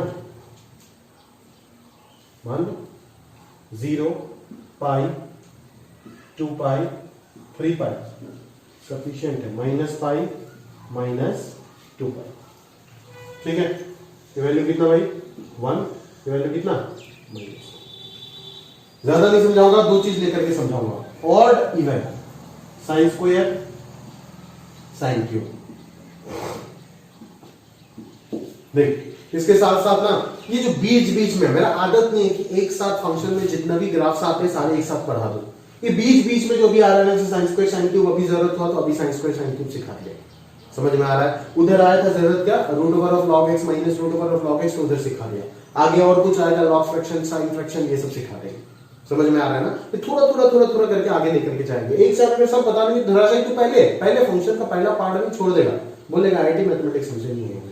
समझ में आ रहा है? तो धीरे धीरे धीरे धीरे स्टेप बाय स्टेप अपन बढ़ेंगे। और आफ्टर डिफरेंशियल कैलकुलस अगर आपको कुछ ऐसे मिल जाता है तब जरूर मेरा गला दबा दो, मैं मान जाऊंगा। ठीक है, बट खैर फालतू बात करके फायदा नहीं, टाइम वेस्ट नहीं करते। देख साइन स्क्वायर एक्स का ग्राफ बनाना चाहता हूं। किसका? Sine square x. इतना समझ आता है, इतना समझ आता है कि ये इवन है और ये ऑड है। हाँ भाई इतना तो समझ आता है सर, इतना तो दिमाग भगवान ने हमें दिया है, उससे ज्यादा नहीं दिया है, वो दुख की बात है, बट इतना तो दिया है। तो साइन स्क्वायर वाई एक्सिस के अबाउट सिमेट्रिक होगा और साइन क्यूब ओरिजिन के अबाउट सिमेट्रिक होगा, जैसे साइन हो रहा है। बोले सर इतना तो पकड़ में आ गया, अभी कहानी क्या है और बताओ। समझ में आ रहा है सर? ठीक, एक चीज तेरे को मैं सिखाता हूं, सिखाता नहीं हूं, ऑब्जर्व कराता हूं। देख कैलकुलस इसीलिए मेरा पसंदीदा सब्जेक्ट है। समझ में आ रहा है? इतना कहानी यहाँ पे बताने लायक है, लेकिन मार्कर साथ नहीं दे रहा है ब्लैक। ये देखो y is equal to x, कभी ऑब्जर्व किए क्या बताना? y is equal to x square, ठीक है, y is equal to x cube. इधर क्या है नहीं पता, जो इवन फंक्शन है, जो इवन डिग्री वाला है वो तो रिपीट हो जाएगा, और जो ऑड डिग्री वाला है वो नीचे चला जाएगा। इधर का बात बता रहा हूं, x to the power 4, x to the power 5। समझ में आ रहा है? मतलब ये सारे के सारे, मतलब ऐसे तो नहीं होगा कि फंक्शन ऐसे जाकर के ऐसे चला जाएगा, मतलब आप समझ ही रहे होंगे, ऐसे एक ही जगह पे काट मारेगा, है ना? और अच्छे से अगर बनाऊंगा मैं, अच्छे से बन नहीं रहा है तो ये घूमना नहीं पड़ेगा, डायरेक्टली कट मार के जाएगा। बट सारे के सारे 1 पे तो कट कर रहा है ना, when x is equal to 1 fx becomes 1, cut मार रहा है। बट यहां से यहां तक जो है वो जितना पावर में डिग्री बढ़ता जा रहा है उतना ही वो एक्स एक्सिस के करीब आना पसंद कर रहा है। दिख रहा है आपको ये कहानी? तो भाई अगर ये आपको दिख रहा है तो यहां पे क्यों नहीं दिख रहा है? यहां पे भी दिखना चाहिए। बोले सर कैसे यहां पे दिखेगा? दिखा के दीजिए, दिखेगा। साइन स्क्वायर एक्स 0 पे कितना होता है सर? 0। ठीक है, पाई बाई 2 पे क्या होगा सर? साइन अगर 1 होता है तो साइन स्क्वायर भी तो 1 होगा। क्या मजाक कर रहे हो सर? समझ में आ रहा है? पाई पे क्या होगा? 0। 3 पाई बाई 2 पे साइन कितना होता है? -1, बट साइन स्क्वायर क्या होगा? 1। समझ में आ रहा है? फिर 2 पाई में क्या हो जाएगा 0 हो जाएगा, 3 पाई बाई 2 में क्या होगा भाई 1 होगा वापस 3 पाई। बोले सर साइन स्क्वायर ऐसा घूमता है क्या, साइन स्क्वायर नीचे आता ही नहीं है, इतना बड़ा धोखा। मैं बोलूंगा हाँ साइन स्क्वायर इतना बड़ा धोखा देता है जैसे एक्स स्क्वायर एक्स को देता है और वापस एक्स का दर्द को शांत कराता है एक्स क्यूब, फिर से एक्स टू द पावर 4 आता है, धोखा देके जाता है, इवन डिग्री सारे के सारे एक्स के साथ बहुत धोखाधड़ी करता है। उस प्रकार से यहां पे भी वही चीज चल रहा है, समझ में आ रहा है ना। तो अगर मैं देखूं कि साइन स्क्वायर का ग्राफ एक्स, अगर मैं मान लिया एक्स से डिप होगा तो साइन स्क्वायर भी तो साइन एक्स से डिप होगा ना, यानी कि कुछ इस प्रकार से होगा। यहां तक पहुंच गया, फिर यहां से आ गया यहां तक, फिर यहां से जाएगा यहां तक, फिर यहां से आ गया यहां तक, फिर यहां से जाएगा यहां तक, फिर यहां से आ गया यहां तक, ऐसे चलेगा कहानी। समझ में आ रहा है। और अगर इवन फंक्शन है तो बोलो सर और क्या चिंता है, और किस बात का चिंता है। हो गया, क्या हो गया साइन स्क्वायर। नई पीरियड कितना है, लीस्ट पॉसिबल इंटरवल जो है कौन सा है जिसके बाद रिपीटेशन हो रहा है, इतना सा, दैट इज पीरियड कितना पाई, प्रूफ कर दिया। समझ में आ रहा है ना। तो वही ऑब्जर्वेशन से जिससे वो डेवलप होता है और हम आपको सिखाते हैं, रटाते नहीं है, समझा के याद कराते हैं, ताकि एग्जाम में अगर दिख जाए तुरंत काम निपटा दे और समय को बचा करके अच्छा समय में लगा दे। बट जो बोर्ड वाला मास्टर होता है वो बोलता है हम लोग ट्रिक सिखा देते हैं, भाई ये ट्रिक नहीं होता है, ये कंसेप्ट होता है जहां पे सोच के डेवलप किया जाता है। अदरवाइज तो उनके तरीके से करते जाइए, यहाँ पे F of x plus T के जगह पे एफ ऑफ एक्स रखते जाइए, पूरा जिंदगी भर ढूंढते रहिए जाए, कुछ मिलेगा नहीं, चीजें तो डेवलप होता ही नहीं ना अगर इतना फालतू तरीके से आप सोचोगे चीजें। समझ में आ गया ना, क्लियर है। तो आगे की कहानी आप ध्यान से देखो, आगे का कहानी क्या है, साइन क्यूब एक्स। गणित होता है, ठीक है, कोई बोर्ड जेई कुछ नहीं होता, मैथमेटिक्स इज मैथमेटिक्स। जो एग्जाम है उसके फ्लेवर से आपको पढ़ाना पड़ेगा और पढ़ना भी पड़ेगा। आईटी का एग्जाम समय का एग्जाम है, सिर्फ टफेस्ट एग्जाम इसीलिए नहीं बोला जाता, सारी चीज को रेस्पेक्ट में देखा जाता है। समझ में आ रहा है ना। टफेस्ट अगर मालूम तब तो ओलंपियाड टफ होगा सबसे ज्यादा, क्योंकि उसमें सबसे डिफिकल्ट क्वेश्चन आते हैं। बट आईटी का एग्जाम इसीलिए पूरा विश्व में टफ होता है, क्यों, क्योंकि जिस प्रकार से जिस समय में जिस प्रकार के लेवल के क्वेश्चन पूछे जाते हैं वो शायद ऑर्डिनरी बच्चे के लिए करना या फिर कहीं हद तक बहुत अच्छे बच्चों के लिए कोई करना मुश्किल हो जाता है। समझ में आ रहा है। और जो सिलेक्शन रेशियो है वो 0.1% से भी कम, 15 लाख दे रहे और 5000 सिलेक्ट हो रहे, अच्छा रहे कॉलेज की अगर बात करें। समझ में आ रहा है, उस लिए ये चीज टफ हो जाता है। समझ में आ रहा है। खैर ये सब देखो, अगर मैं साइन क्यूब की बात करूं तो साइन क्यूब क्या होगा, देख 0 पे तो 0 दे रहा है, 1 पे 1 देगा, 0 पे 0 1 पे 1, इधर पाई पे 0। बट अभी 3 पाई बाई 2 पे साइन बोलेगा कि साइन क्यूब बोलेगा कि साइन एक्स मैं तुमको धोखा नहीं दूंगा, मैं तुम्हारे पास जा रहा हूं, और बोल के वो नेगेटिव हो जाएगा। क्यों, क्योंकि -1 का क्यूब क्या हो जाएगा माइनस। समझ में आया, वापस यहां पे वापस यहां पे, समझ में आ रहा है। तो आप समझ ही गए होंगे कि एक्स क्यूब और डिप हो जाता है तो साइन क्यूब और डिप हो जाएगा, ऐसे। फिर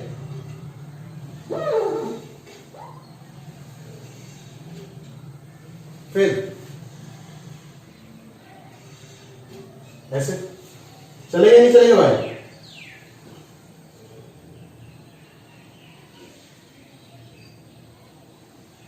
भाई पीरियड कितना, यहां से यहां तक ही तो दिख रहा है ना पीरियड, कितना हो गया पीरियड 2 पाई। समझ में आया। तो उम्मीद करता हूं इसके बाद अगर मैं sin टू द पावर 4 और sin टू द पावर 5 का ग्राफ बनाने के लिए बोलूं तो बना पाएगा, बना पाएगा नहीं, बना पाएगा भाई, बोलूं तो नहीं बनेगा ना।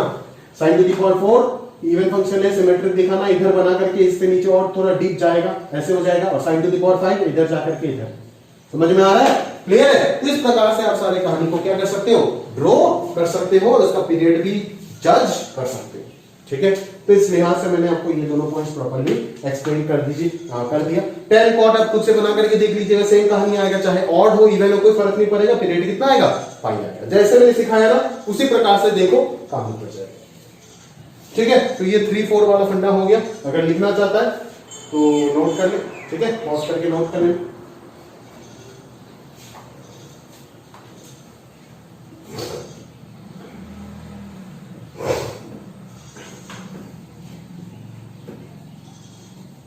आगे अगला point, period of mod sine x, यानी कि किसी भी ट्रिग्नोमेट्रिक फंक्शन में अगर मैं मॉडुलस लगा दूं तो उसका पीरियड हो जाएगा पाई। ठीक है, समझ में आया। किसी भी ट्रिग्नोमेट्रिक फंक्शन में अगर मैं मॉडुलस लगा दूं किसी भी फंक्शन में अगर मैं मॉड्यूलस लगाता हूं तो फंक्शन का ग्राफ किस प्रकार से चेंज होता है वो हम ग्राफिकल ट्रांसफॉर्मेशन में सीख जाएंगे। तू किसी भी फंक्शन मेरे को दे दे जिसका ग्राफ तेरे को पता है, और उसमें अगर तू इनपुट पे मॉड लगाया, यानी कि अगर तुम साइन मॉड एक्स करते हो या फिर मॉड साइन एक्स करते हो या फिर दोनों करते हो, तब भी मैं उसका ग्राफ बना दूंगा। सीखेंगे, हम सीखेंगे ग्राफिकल ट्रांसफॉर्मेशन में सीखेंगे, इंतजार करो। इसीलिए तो ये इतना खूबसूरत टॉपिक है फंक्शन पार्ट 3। समझ में आया? बोर्ड का कोई टेंशन नहीं, लिखने लिखने का कोई टेंशन नहीं, आराम से सोचना है, दिमाग लगाना है, सवाल लगाना, बस शांति।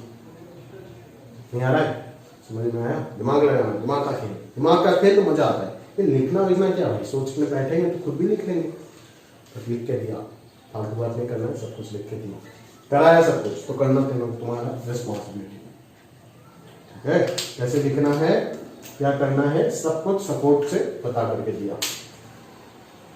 जितना मुझे आता है, उससे ज्यादा मुझे नहीं आता है, जितना लिख करके दिया उससे ज्यादा मुझे नहीं आता है। उससे ज्यादा अगर कोई बताता है तो उनको पूछ लीजिएगा कैसे लिखते हैं। 5 वाला देख लेते भाई, का एग्जांपल 5 वाले का वही साइन को लेकर ही देख लेते। देखना भाई, ये भी तुम समझ जाएगा, इतना मुश्किल नहीं है। मॉड्यूलस ऑफ साइन एक्स है ना, समझ जाओगे, ठीक है। अगर साइन एक्स का कहानी यह है तो मॉड्यूलस ऑफ साइन एक्स का कहानी क्या हो जाएगा सर? ठीक है, जो वैल्यू है, वैल्यू मॉड्यूलस लगा दिया मतलब क्या हो गया, सोचना, जो वैल्यू है वो क्या हो गया, चेंज हो गया। जो वैल्यू है वो चेंज हो गया। वैल्यू मतलब फंक्शन का value, that is output change हो गया। आउटपुट हमेशा क्या आ गया, पॉजिटिव आ गया। तो ये जो नीचे वाला हिस्सा है वो उठ करके किधर चला जाएगा, ऊपर चला जाएगा। ये जो नीचे वाला हिस्सा है वो उठ करके किधर चला जाएगा, ऊपर चला जाएगा। ये जो नीचे वाला हिस्सा है वो भी उठ करके कहां जाएगा, ऊपर जाएगा। यानी कि मॉड्यूलस ऑफ साइन एक्स का जो पीरियड है वो कितना दिख रहा है, पाई दिख रहा है, नहीं दिख रहा है, पाई दिख रहा है ना। तो इसी प्रकार से सारे ट्रिग्नोमेट्रिक फंक्शन का बाहर अगर मैं मॉड्यूलस लगा देता हूं तो उनका पीरियड क्या हो जाएगा, पाई हो जाएगा। मैं इसका बात नहीं कर रहा हूं। This is internal modulus shifting and this is external. External means output में चेंज आएगा, वाई पे चेंज आएगा, और इंटरनल मींस एक्स पे खेल खत्म होगा, यानी कि एक्स नेगेटिव नहीं हो सकता। समझ में आया? क्लियर है? वो सीखेंगे हम ग्राफिकल ट्रांसफॉर्मेशन में क्या होगा, ठीक है। शायद वो पीरियडिक ही नहीं होगा, नहीं आ रहा है। साइन मॉड एक्स के बारे में सोचो ना भाई, पीरियडिक होगा क्या, नहीं। सर बोले सर ये तो कुछ नहीं बोले अभी तक, पीरियडिक नहीं होगा, अभी तो इतना देर से यही बोलते जा रहे। क्या ये चीज पॉसिबल है? Is it possible? नो। इसका पीरियड पाई है दिख रहा है, तो हमें ये भी पता अंदाजा है कि sine of pi plus x, sine of 2 pi plus x sine x होता है। बट अगर sine of pi plus x minus निकलेगा ना, उस माइनस को कौन हटा देगा, मॉड्यूलस हटा देगा। इसीलिए इसका पीरियड पाई हो गया। अगर मैथमेटिकली आप एनालिटिकली इसको सोचो, ठीक है। बट इस जगह में अगर आप देखो पीरियडिक होगा ही नहीं, because if this equal to this, अगर पीरियडिक का मतलब क्या है कि f of x plus t equal to fx, here fx is sin of mod x, f of x plus t equal to fx के लिए हमें ऐसा कोई t मिलेगा या फिर नहीं, वही तो आपको सर्च करना है ना, बस काम खत्म। तो सर्च करके देखो ना, sin theta equal to sin alpha अगर है तो आपको अच्छे से पता है कि दिस इक्वल टू क्या होता है, theta equal to n pi plus minus 1 to the power n into alpha. आपको लग रहा है या फिर t का वैल्यू आप निकाल पाओगे कोई भी कांस्टेंट? इम्पॉसिबल है। t का वैल्यू हमेशा x के ऊपर डिपेंडेंट आएगा। मतलब क्या कि फंक्शन एपीरियडिक है। अगर ये चीज मुझे कभी मिलता नहीं है, अगर ये चीज मुझे कभी मिलता नहीं है, t का कोई constant value, constant value variable नहीं, t का कोई कांस्टेंट रियल वैल्यू के लिए अगर मुझे ये चीज नहीं मिलता है, तो फंक्शन को मैं क्या बोलूंगा, पीरियडिक नहीं है, एपीरियडिक है। जैसे सर बोले एग्जांपल दो, एक्सपोनेंशियल फंक्शन उठा ले, क्या है e to the power x plus t का वैल्यू कभी भी e to the power x है, ऐसा कोई t ढूंढ के दिखा सकता है जिसके लिए ये ट्रू हो जाएगा? होगा क्या? बोलेगा कोई नालायक आएगा आकर के बोलेगा ये लो sir e to the power t is equal to e to the power 0, यानी कि t 0। अबे 0 तो पीरियड होता ही नहीं ना, 0 कैसे होगा? लीस्ट इंटरवल 0 जिसके बाद रिपीट कर रहा है उसका क्या सिग्निफिकेंस है? कोई सिग्निफिकेंस है ही नहीं। यहां पे पीरियडिक लग रहा है, ये किसी इंटरवल बाद रिपीट हो रहा है? नहीं हो रहा है। This is a periodic function, a periodic function which are not periodic. मतलब इसके लिए कभी f of x plus t equal to fx valid ही नहीं होगा, जहां पे t आपको सॉल्व करके कोई finite positive sorry real number आपको मिल जाएगा। अगर फंडामेंटल की बात करें, समझ में आ रहा है ना? This are all aperiodic functions, sine mod x aperiodic functions. उसका ग्राफ कैसे बनाते, बना लेंगे सर अगले दिन जब ग्राफिकल ट्रांसफॉर्मेशन पढ़ेंगे। अभी इस टॉपिक को समझ जाते हैं अच्छे से, ठीक बात है? क्लियर है नहीं, है ना? तो इस प्रकार से हम बोल सकते हैं कि इसका जो पीरियड होगा वो क्या हो जाएगा, पाई हो जाएगा। समझ में आ रहा है, क्लियर है? तो ये टॉपिक हमने कवर कर दिया। देखते देखते देखते कहानी बहुत बाकी है, देखते हैं, सीख जाएंगे भाई, धीरे धीरे धीरे धीरे सब कुछ हो जाएगा, चिंता नहीं करते। अगला, a constant function is periodic but it does not have any fundamental period. fx is equal to 2 बना तो graph, for all x belongs to real fx is 2। Periodic है, मैं बोलूंगा अगर यहां से यहां तक पीरियड है, आप बोलोगे बिल्कुल सही। कोई आता है झगड़ा करेगा, बोलेगा नहीं यहां से यहां तक लो, कोई बोलेगा यहां से यहां तक लो, तो मैं किसका बात सुनूं? What is the least fundamental period? दिख ही नहीं रहा है, पीरियडिक है। बहुत सारे इंटरवल ऐसे एग्जिस्ट करेगा, infinite length of interval possible होगा जहां पे ग्राफ अपने आप को रिपीट कर रहा है, बट कौन सा फंडामेंटल है उसका आर्गुमेंट कभी भी सॉल्व ही नहीं होगा। समझ में आ रहा है, क्लियर है? इसीलिए कांस्टेंट फंक्शन हमेशा पीरियडिक है, बट उनका कोई फंडामेंटल पीरियड डिफाइंड नहीं होता है। अगला देख सकते हो, अगर fx एक फंक्शन है पीरियडिक जिसका पीरियड t, पीरियड कहने का मतलब ही हम कौन सा पीरियड का बात कर रहे हैं, आप अच्छे से जानते हो ये चीज, फंडामेंटल लीस्ट पीरियड की बात कर रहे हैं। तब a to the power fx, greatest integer of fx और log ऑफ fx, ये सारे कहानी का पीरियड भी क्या होगा? वही होगा। समझ आता है मेरी बात, क्लियर है? ठीक है, तो ये सारे आपको एग्जांपल के तौर में मिल जाएगा थोड़ी देर बाद जाकर, ठीक है? तो एक आध मैं आपको दिखा देता हूं, जैसे मान लो आप 2 टू द पावर मान लो sin x, भाई sin x का पीरियड 2 पाई है ना, तो इस फंक्शन का पीरियड भी 2 पाई होगा, याद रख लो। दिखा देता हूं प्रूफ, जैसे मान ले 2 पाई प्लस x रखना, तो ये किसके इक्वल आएगा? sin x के इक्वल आएगा, यानी कि यहाँ पे क्या मिल रहा है? f of x plus 2 pi is equal to f of x मिल रहा है, मतलब फंक्शन क्या होगा? पीरियडिक होगा विद पीरियड 2 पाई, और sin x का पीरियड भी 2 पाई था, तो अगर sin x का पीरियड 2 पाई था, fx का पीरियड अगर t है, तो a to the power of x period क्या होगा? t होगा। बॉक्स ऑफ sin x वो भी क्या होगा? t होगा। अगर ये पीरियडिक है तभी जाकर के बॉक्स ऑफ sin x भी पीरियडिक होगा।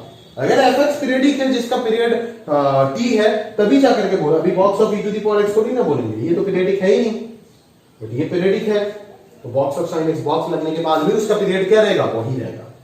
समझ में आया? बनाएंगे आगे बॉक्स ऑफ sin x वगैरह का ग्राफ बना करके दूंगा थोड़ी देर बाद, तब देखोगे और अच्छे से समझोगे इसको।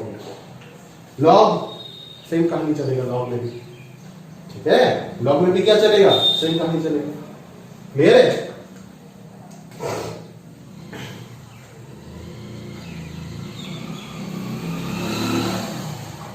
चलो, तो अभी अगला पार्ट जो है इसको देख लेते हैं। A continuous periodic function is always bounded.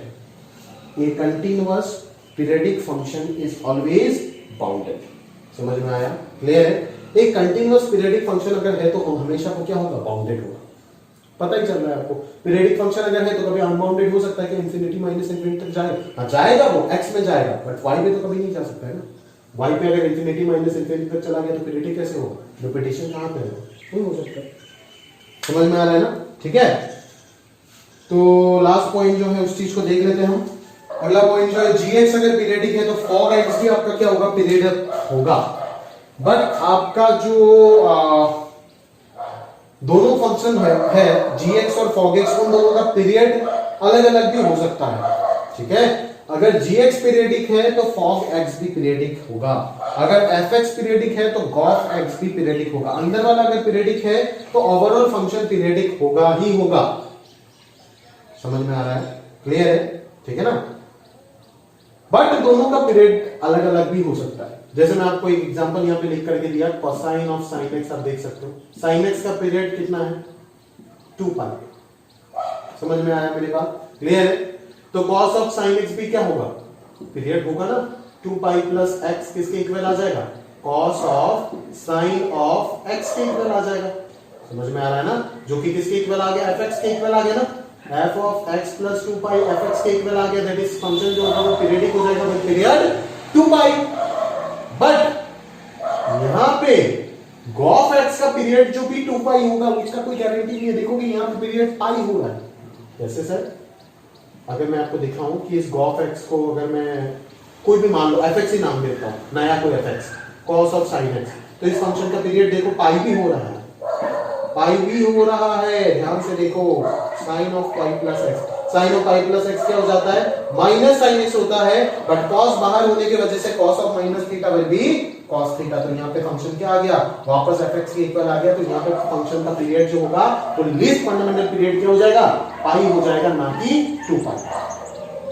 तो अगर अंदर वाला पीरियडिक है तो पूरा पूरा कॉम्पोजिशन तो पीरियडिक हो रहा है, बट पीरियड वही होगा ऐसा कोई गारंटी नहीं। समझ में आ रहा है, पीरियड उससे कम भी हो सकता है। समझ में आ रहा है, जैसे आपको यहाँ पे देखने को मिल रहा है। ये कुछ एक्सेप्शंस काम करते हैं पीरियडिक फंक्शन के केस में, जो कि मैं अगले अभी जो डिस्कस करूंगा अगला टॉपिक लिख करके, उसमें मैं आपको और इन डिटेल में समझाऊंगा। ठीक है, तो अभी एक आध पॉज लेते, फिर मैं ये करके लिख के आपको बताता हूँ।